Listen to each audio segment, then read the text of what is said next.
ខំប្រាប់ចិត្តថាឈប់គិតតែងប្រាប់ចិត្តថាអូនទៅបាត់ហើយសល់មនុស្សម្នាក់យំអត់ស្បើយអូនដឹងទេម្នាក់នោះគឺជាប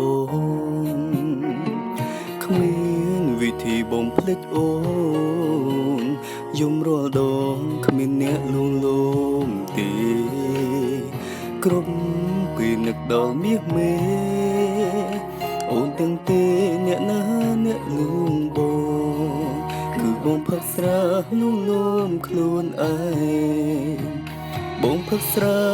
ដើម្បីបំភ្លេចអូនបងផឹកស្រាដើម្បីឲ្យគេងលក់តែពេលផឹកស្រវឹង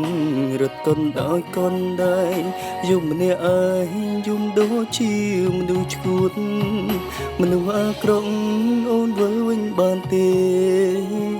កុំព្រោះគេធ្វើជាមនុស្សចិត្តដាច់